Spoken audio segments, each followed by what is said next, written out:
Hello students, welcome to EduFarm. Believe and Become classes for GPAT and NIPER JEE.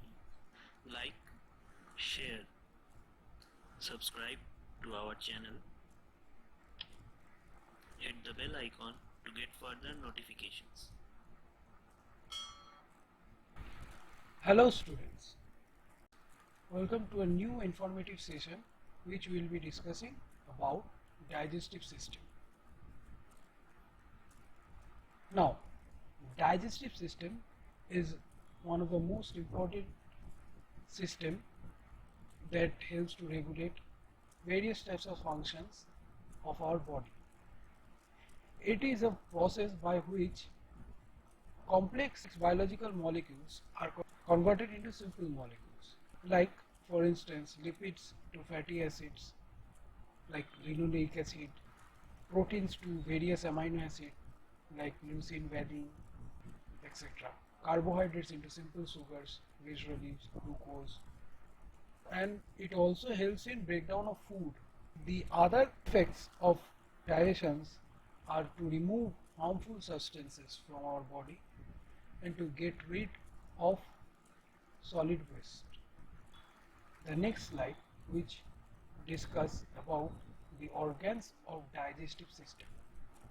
Now, there are two important classes of the digestive system. One are the major organs that are necessarily for the process of digestion, and other one the accessory organs. Now, the major organs comprises of mouth, esophagus, stomach, small intestine, and large intestine. The accessory organs are liver, gallbladder, and pancreas, which we will be discussing in the further slides. Now, the phases of digestion. There are 5 steps of phases of digestion. The first step include ingestion. Ingestion is a process by which the food is converted into a paste-like substance called bolus. The ingestion process is done by the help of tooth and other salivary glands that are present in the buccal cavity, usually submandibular gland, parotid gland, which helps the food to make a paste-like texture called bolus. This bolus, after going through the esophagus, produce a harmonic movement called peristaltic movement. Okay, this is the movement part of digestion. Now, this bolus comes to various digestive organs that are mentioned previously, and then it is absorbed in the small intestine. Now, after this, the unabsorbed part or the metabolite are eliminated by the help of elimination process. Now, moving on to our next slide, that is the mouth. The mouth is the first part of the digestive system. It has a pH of 7, that is neutral. Now, teeth and salivary glands are some structures that are present in this mouth portion. Now, teeth comprises of 4 types, that are incisors, canine, premolar, and molar. Incisors helps for cutting the food, whereas canine used for tearing the food. Premolars are for crushing and molar are for grinding. Now, for adult, the dental formula is 2, 1, 2, 3. 2 means that 2 incisors are present, 1 canine, 2 premolars, and 3 molars in one quadrant. Whereas for a baby, the dental formula is 2102. It doesn't have any premolar when it comes to baby. Now, salivary glands. Salivary glands are those glands that produces saliva into the oral cavity. As we can see in the pictures, there are parotid glands, submandibular and sublingual.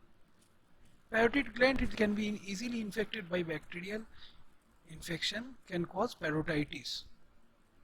Now, the function of saliva. Saliva helps to moisten the food.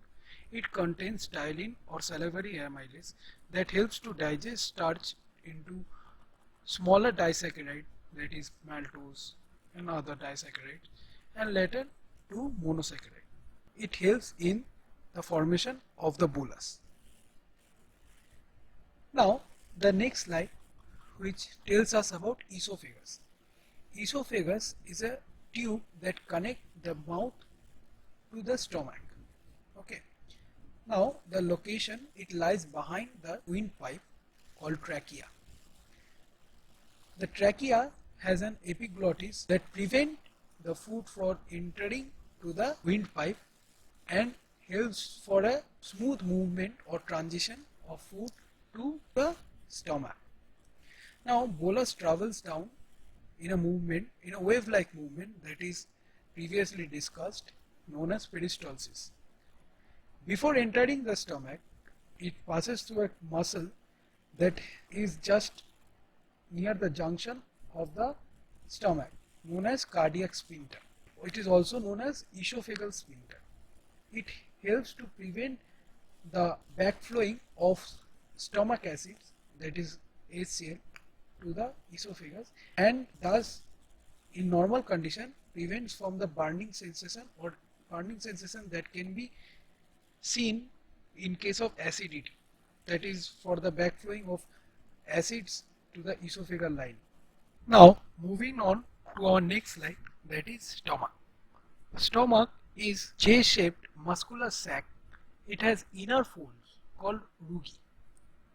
It helps in digestion process because of an increasing surface area.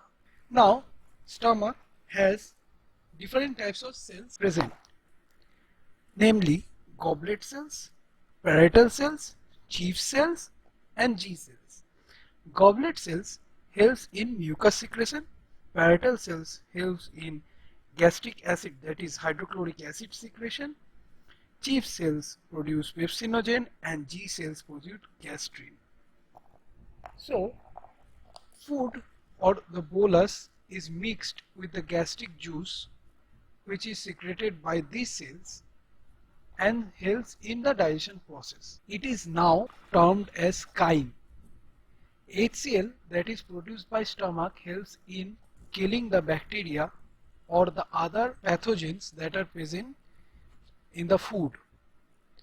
Pepsin is a major enzyme that converts protein into peptides.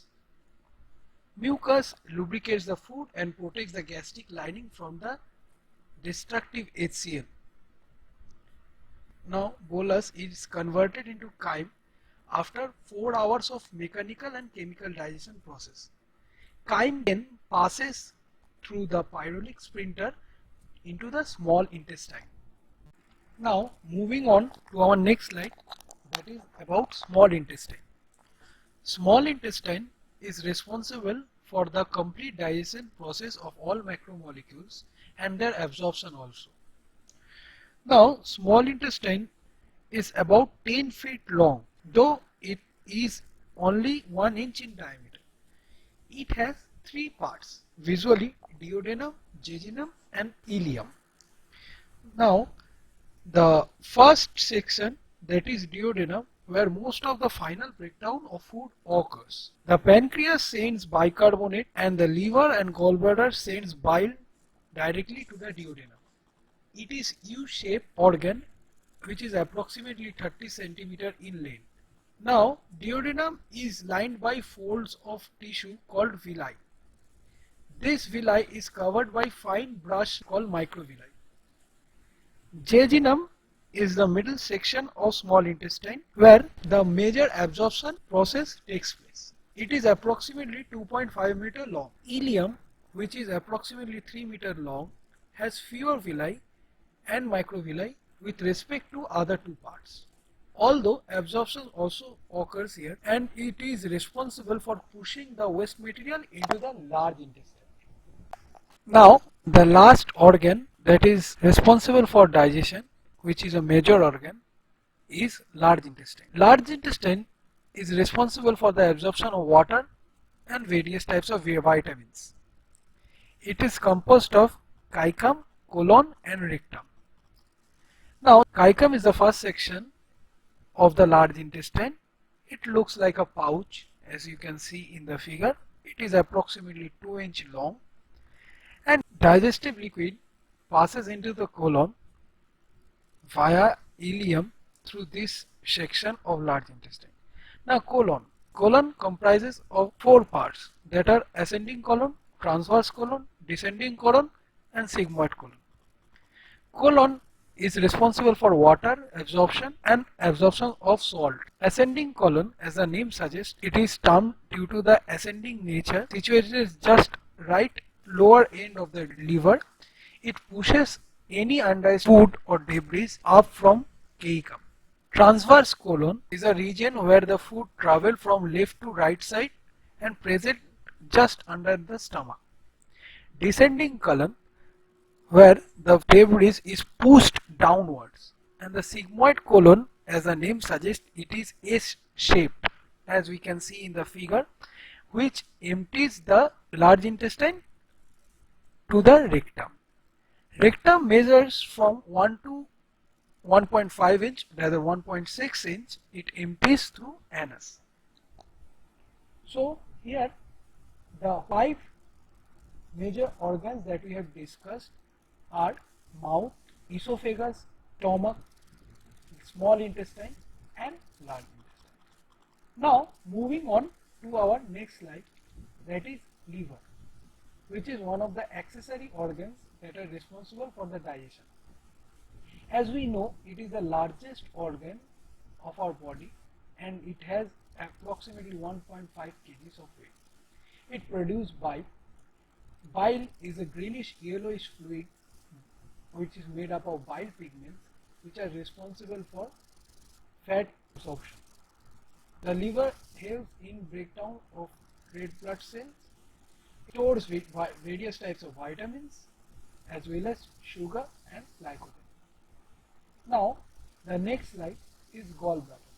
It is a storage sac where biles are stored. Bile salts, which are secreted into the small intestine, as we discussed earlier, are helpful for fat digestion. It emulsifies, thus helpful in digestion as well as absorption. Now the major complications are gallstones. Now the last slide of this session is about pancreas. So pancreas is an organ that produces juice that contains enzymes such as amylase and insulin to break down carbohydrates, fats and proteins. Now pancreas composed of various types of cells, namely alpha cells that produce glucagon, beta cells that produce insulin, delta cells that produce somatostatin. So beta cells that produce insulin have a major role in regulation of blood glucose level of our body. So this pancreatic juice secretes into the duodenum through a duct, as we can see in the picture, that is named as pancreatic duct. It also secretes bicarbonate ions. Now pancreatic duct along with common bile duct opens in the duodenal papilla of duodenum. The major functions of pancreas is to neutralize HCl from the stomach and to maintain an alkaline pH. Pancreas secretes about 1 liter of pancreatic fluids per day. That's all for this session. Hope you will find some useful information about digestive system. If you have any queries, you can write down in the comment section. We'll be happy to help you. Thank you.